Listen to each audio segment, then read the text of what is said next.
اچھا، ہمیشہ جو لوگ یہ سمجھتے ہیں کہ اسلام اور سائنس کا آپس میں کلیش ہے، ایک بڑا دلچسپ خبر سامنے آئی، فتویٰ ہے بھارتی علماء کی جانب سے، وہ کہتے ہیں جو فل باڈی سکینر ہے یہ حرام ہے اور یہ نہیں کرانا چاہیے جسم کا. دیکھیں بات سنیں، انہی باتوں نے برباد کیا ہے. میں آپ کو ایک چھوٹی سی بات بتاؤں. آج سپر پاور امریکہ ہے.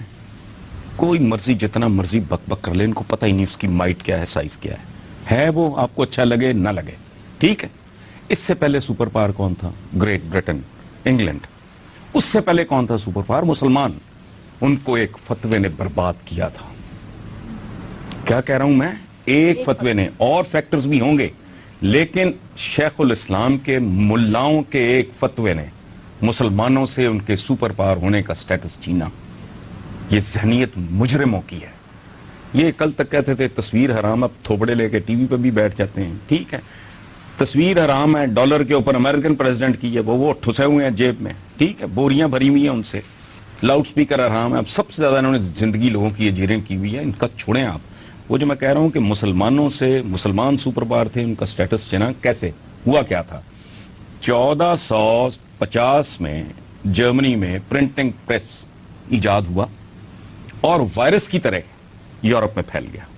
یہ بہت بڑا انقلاب تھا حصول علم کے حوالے سے، ٹھیک ہے. ٹرکی میں شیخ الاسلام میرے سامنے آ جائے تو میں پتہ نہیں کیا کروں اس کے ساتھ. اس نے کہا یہ غیر اسلامی ہے. Printing press. اس جاہل نے فتویٰ دیا. اب کیا ہوا؟ 250 سال پرنٹنگ پریس بینڈ رہا ٹرکی میں. ویسٹ میں نالج پھیلتا چلا گیا. وہ 240 سال آگے نکل گیا ویسٹ. ٹرکی وہیں منجمد ہو گیا. اور نتیجتاً پھر وہ فرسٹ ورلڈ وار میں فیصلہ غلط ہوا، وہ اور کہانی ہے. لیکن ایک فتوے نے، یہ جو کہتے ہیں نا سالہ ایک مچھر ہے نا انڈین فلم کا، ایک فتویٰ. اور میں آپ کو بتاؤں یہ سائنس اور ٹیکنالوجی، اس کو رزسٹ کرنا، ان کو برباد کر کے گزر جائے گی ٹیکنالوجی. کدھر رہ گئی ہے؟ کل کی بات ہے نا، ضیاء الحق کہتا تھا چنا لو، دوپٹہ لو. اب کدھر ہیں نیوز ریڈر؟ کدھر گئے دوپٹے؟ کیٹ واکیں دیکھ کے میرے جیسا بندہ بعض اوقات امبیرس فیل کرتا ہے کہ یار یہ کیا ہو رہا ہے. نکل گئی نا بات ہاتھ سے. اچھا اب دیکھو ایک اور بات، 1857 کی جسے جنگ آزادی کہتے ہیں ہم. سائنس اور ٹیکنالوجی بڑی بھیانک چیز ہے. ایک اسکول آف تھاٹ یہ ہے کہ اگر اس وقت تک ٹیلی گراف ایجاد نہ ہوا ہوتا تو 1857 میں انگریز یہاں سے بھاگنے پہ مجبور ہو جاتا. لیکن ادھر میرٹھ میں وہ گینگ اپ ہوئے، ادھر ٹیلی گراف نے اطلاع. پھر وہ کہتے ہیں کہ اگر تھوڑی دیر پہلے یہ ایجاد ہو گئی ہوتی تو ٹائٹینک نہ ڈوبتا. اور سائنس اور ٹیکنالوجی میں پیادوں پہ فتح پائی ان لوگوں نے جنہوں نے پہلی بار گھوڑے کو جنگی مشین کے طور پہ استعمال کیا.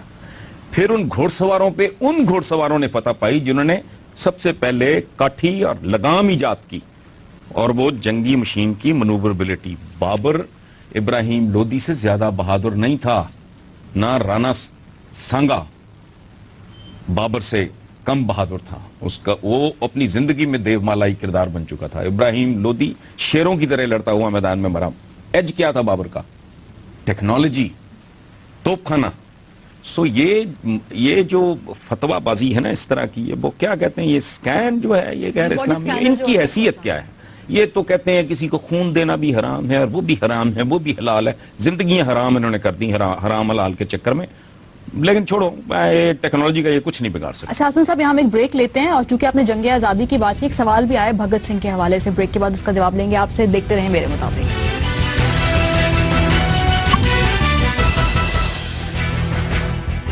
ویلکم بیک ٹو میرے مطابق. حسن صاحب، 23 مارچ گزری ہے اور ہر سال یہی روٹین ہے کہ 23 مارچ کو لوگ کچھ اکٹھے ہوتے ہیں یہاں پر شادمان چوک پہ اور کہتے ہیں کہ بھگت سنگھ جو ہے، اور چونکہ اس کو یہیں پہ پھانسی دی گئی تھی، پنجاب میں ہی وہ پلا بڑا، یہاں پہ اس کو ہیرو کے طور پہ رکھنا چاہیے. اس چوک کا نام بھگت سنگھ چوک رکھیں. انڈیا سے ای میل آئی ہے، کہتے ہیں کہ انڈین پنجاب میں بہت بڑا ہیرو ہے، لیکن جہاں وہ پیدا ہوا، جہاں وہ مرا، وہاں اس کو اس کا ڈیو کریڈٹ کیوں نہیں دیا جاتا؟ دیکھیں، یہ ہمارے لائل پور کا یہ جو ہمارا ہیرو ہے، یہ میرا ہمشہر، اور مجھے تو اس پہ بہت فخر ہے. اور پچھلے دنوں وہ سینما ڈیمالش ہو گیا.